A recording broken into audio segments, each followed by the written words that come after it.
Sir నమస్కారం sir. నమస్తే అండి. సార్ డైరెక్టర్ త్రినాథరావు నక్కిన రీసెంట్ గా మజాక్ అనే సినిమా ఆయన డైరెక్ట్ చేసింది. సో ఆ ప్రీ రిలీజ్ ఈవెంట్ లో మన్మధుడు ఫేమ్ అనుషి గారి పైన చేసిన ఒక కామెంట్స్ అనేవి ఇప్పుడు విమర్శలకు దారితీస్తుంది సార్. ఆయన కాస్త బార్డర్ లైన్ దాటి ఈ కామెంట్స్ చేశారు. ఇది అమ్మాయిల్ని చులకలుగా, మహిళల్ని అంటే చులకనగా భావంతో చూసే వాళ్ళు ఇటువంటి కామెంట్స్ చేస్తారు అన్నది నెటిజన్స్ నుంచి వినిపిస్తూ ఉంది సార్. సో ఆ వీడియో కూడా విపరీతంగా వైరల్ అయిపోతుంది. సో ఎలా ఈ విధంగా అంటే తెలుగు సినిమా ఇండస్ట్రీ పరువు తీసేసారన్న రేంజ్ కూడా చాలా మంది మాట్లాడేస్తున్నారు. సో ఆయన కామెంట్స్ ని ఏ విధంగా చూస్తారు సార్? ఆయన ఇండస్ట్రీకి వచ్చి 12 ఏళ్ళు అవుతుంది. అంటే 12 ఏళ్ల నుంచి ఇండస్ట్రీలో ఉన్నాడు. కొంచెం సెన్సిబుల్ కామెడీ సినిమాలు బాగానే హ్యాండిల్ చేయగలడు అనే ఒక ఇమేజ్ ఉంది అతనికి. ఓకే. అయితే అంత ఇమేజ్ ఉన్నవాడు తెలియకుండా అన్కాన్షియస్ గా ఇలాంటి మాటలు మాట్లాడేస్తాడా అసంకల్పితంగా అనేది ఒక చర్చ నడుస్తోంది. అంటే వాంటెడ్ గానే అనేసాడా, ఇది వైరల్ చేయాలి అనే ఉద్దేశంతో, తద్వారా ఈ సినిమాకి ఏదైనా ఒక వైబ్ క్రియేట్ చేయాలనుకుంటున్నాడా అని కనుక చూస్తే, ఒకవేళ అదే ఐడియా అయి ఉంటే డెఫినెట్ గా ఈ సినిమా వైపు జనాలు చిరాకు పడేటువంటి అవకాశం ఉంటుంది. అంటే తన స్థాయి తనే దిగజార్చుకుని మాట్లాడేట అతను వాంటెడ్గా చేశాడు అని అంటున్నారు. కానీ వాంటెడ్గా చేయటం అంటే తన స్థాయి తానే దిగజార్చుకుని మాట్లాడటంగానే చూడాలి. ఇప్పుడు సరదాగా ఫ్రెండ్స్ మధ్య ఒక సంభాషణ జరిగితే జరగచ్చు, లేదు అది ఎవడైనా ఇంకొంచెం సరదాగా షూట్ చేసి ఎక్కడైనా పెడితే, అలాంటివి ఫ్రెండ్లీ మూడ్లో ఏదో మాట్లాడతామండి అవన్నీ అలా ఎలా పోస్ట్ చేస్తారనేది ఆవేదన వ్యక్తం చేయొచ్చు.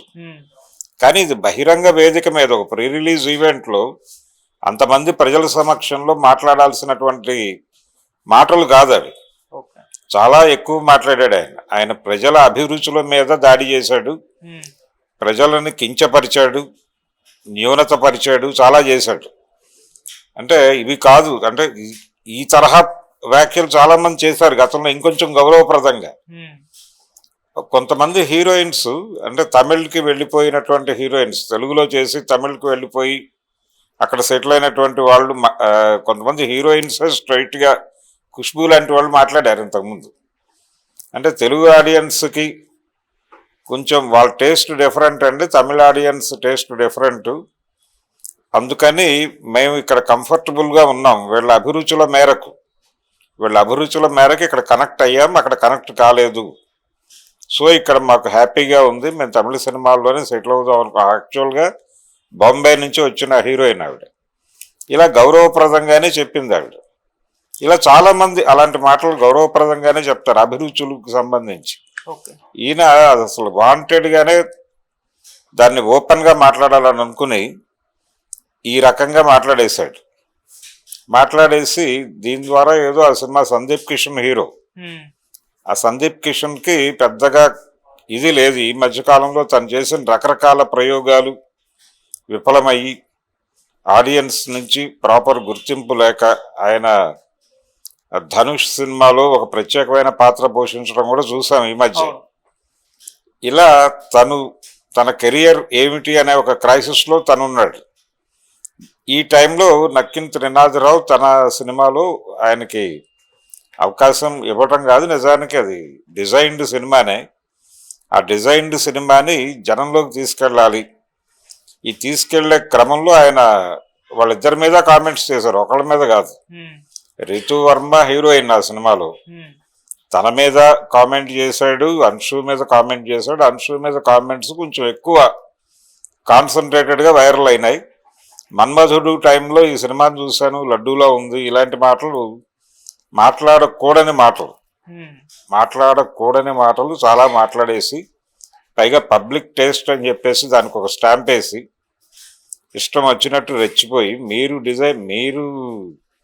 అంటే మిమ్మల్ని మీరు దిగజార్చుకోవటం ఎందుకు అనేది ప్రశ్న. నక్కిన త్రినాథరావు అనే అతను ఈ బహిరంగ వేదిక మీద ఇలా మాట్లాడటం ద్వారా తన స్థాయిని తనే దిగజార్చుకుని వ్యవహరించాడు. ఇది అంత ఈజీగా వదిలిపెట్టే వ్యవహారం కాదు, జస్ట్ ట్రోల్ చేసి వదిలేయటం కాదు. కాన్షియస్గా ఇతని మీద ఏదైనా కేసులు బుక్ అయితే బెటర్, చేయాల్సిన అవసరం అయితే ఉంది. ఈ మీ వ్యక్తిగత దిగజారుడుతనాన్ని బహిరంగ ప్రదర్శన చేయటం తప్పు. మీకు అలాంటి అభిప్రాయాలు ఉన్నప్పటికీ గౌరవప్రదంగా మాట్లాడండి. మీరు మాట్లాడే భాష గౌరవప్రదంగా ఉండాలి కదా. సినిమాల్లో కూడా ఇదే వస్తుంది. మీ సినిమాల్లో ఇదే అభిప్రాయాలు ప్రతిఫలిస్తాయి. మీరు ఏ అభిప్రాయాలు అయితే మార్కెట్లో పెట్టేశారో మీ అభిప్రాయాలుగా, ఇదే స్థాయి కదా మీది. మీ స్థాయి డిసైడ్ అయిపోయింది మార్కెట్లో. మీ సినిమా స్థాయి కూడా ఇలాగే ఉంటుంది, ఇంతకు మించి భిన్నంగా ఉండే అవకాశం లేదు. సో మీ నుంచి వచ్చే సినిమాలు చౌకబారు సినిమాలే అని తన్ని తాను ప్రమోట్ చేసేసుకున్నాడు. ఒక చౌకబారు దర్శకుడిగా త్రినాథరావు తన్ని తాను ఈ ఈవెంట్లో ఆయన చేసిన ఉపన్యాసం ద్వారా ప్రమోట్ చేసేసుకున్నాడు. అయిపోయింది. ఇలా వదిలేస్తే, దీన్ని సరదాగా తీసుకుని వదిలేస్తే, దీనికి ఒక యాక్సెప్టెన్సీ ఇస్తే ఇతను మరింత చెలరేగిపోయేటువంటి ప్రమాదం కూడా ఉంది. ఇలా ఇంతకుముందు చాలా మంది మాట్లాడారు కదా, ఇలాంటివి కూడా మాట్లాడతాడు అతను. ఇందులో నేను మాట్లాడిన దానిలో తప్పే ఉంది అని చెప్పి తాను జస్టిఫై చేసుకోవడానికి కూడా ఒక ఆర్గ్యుమెంట్ డెఫినెట్గా ఉంటుంది అతని దగ్గర, ఉండదని నేను అంటలేదు. ఇప్పుడు ఎవరైనా తిట్టినా అతను వెంటనే ప్రెస్ మీట్ పెట్టి నేనేమన్నాను అంటాడు. ఈ మధ్య జరుగుతున్న వ్యవహారాలన్నీ అవే. సారీ చెప్పమని ఆయన పవన్ కళ్యాణ్ టీటీడీ చైర్మన్ అడిగితే ఆయన ఎలా చెప్పాడంటే, సారీ మేము తప్పు చేయకపోయినా వారు చెప్పారు కాబట్టి సారీ చెప్తున్నాం అన్నాడు మొహమాటంగా. అదే పద్ధతిలో దిల్ రాజు గారు తెలంగాణ సంస్కృతిని హీనపరుస్తూ ఇబ్బంది పెడుతూ మీరు ఒక మాట మాట్లాడారు, కొంచెం నాలుక చేత్తో పట్టుకుని మాట్లాడండి అని కొంతమంది మాట్లాడేసరికి ఆయన సారీ చెబుతూ, నేను ఇబ్బంది పెట్టను మిమ్మల్ని, సారీ చెప్పేస్తున్నాను, ఎందుకు వచ్చిన గొడవ అన్న పద్ధతిలో మాట్లాడాడు ఆయన. ఎందుకు వచ్చిన గొడవ అని తమ ఆర్గ్యుమెంట్ని జస్టిఫై చేసుకుంటూ సారీ చెప్పడం. ఇప్పుడు నక్కిన త్రినాథరావు కూడా అదే మార్గాన్ని అనుసరిస్తాడు. అనుసరించి సారీ చెప్పే ఛాన్స్ ఉంది, చెప్పచ్చు కూడా. చెప్పినా అది జస్టిఫై చేస్తూ చెప్పడు ఆయన, తన ఆర్గ్యుమెంట్ని సమర్థించుకుంటూ మీరందరూ అడుగుతున్నారు కాబట్టి సారీ చెప్తున్నాను అన్న పద్ధతిలో వ్యవహరిస్తాడు. అలా వ్యవహరిస్తాడు అతను అనేటువంటి ఒక అభిప్రాయాన్ని ప్రజలకు కలిగించేశాడు అతను ఈ మాటల ద్వారా. బహిరంగ వేదికల మీద ఎలా మాట్లాడాలి, నువ్వు సీరియస్ విషయం అయితే గట్టిగా మాట్లాడు, ఇండస్ట్రీ మీద నీకు ఏదైనా విమర్శ ఉంటే, లేదు నీ ప్రాజెక్టుకు సంబంధించి ఏదైనా భిన్నమైన అభిప్రాయాలు ఉంటే అవి బలంగా మాట్లాడు, తప్పేం లేదు. కానీ ఇవి కాదు, ఇదేదో నేను బోల్డ్గా మాట్లాడాను, ఓపెన్గా మాట్లాడాను అని ఆయన సమర్థించుకోవచ్చు, కానీ అది కరెక్ట్ కాదు.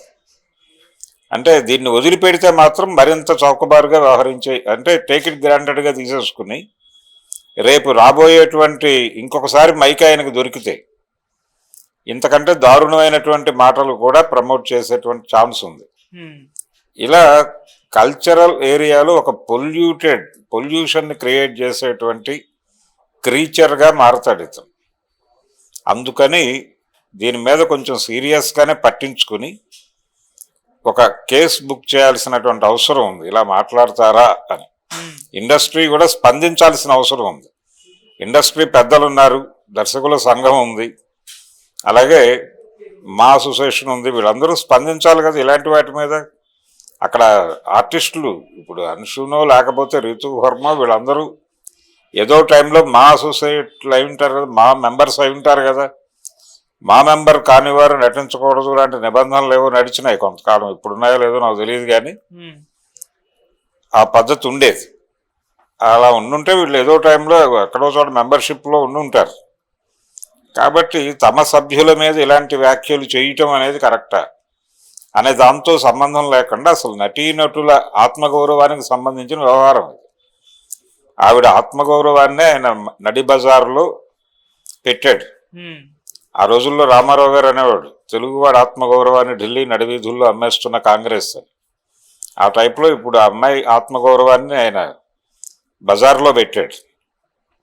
సో ఆవిడ ఇండివిజువల్గా కూడా కేసు వేయచ్చు అతని మీద. ఆవిడ వేస్తారా లేదా అనేది పక్కన పెట్టేస్తే, ఒక నటిని గురించి ఇలా మాట్లాడటం సబబా కాదా అనేది సంఘం ఆలోచించి, నటీనటుల సంఘం ఒకటి ఉంది కదా మా అసోసియేషన్ అనే పేరుతో, వాళ్ళు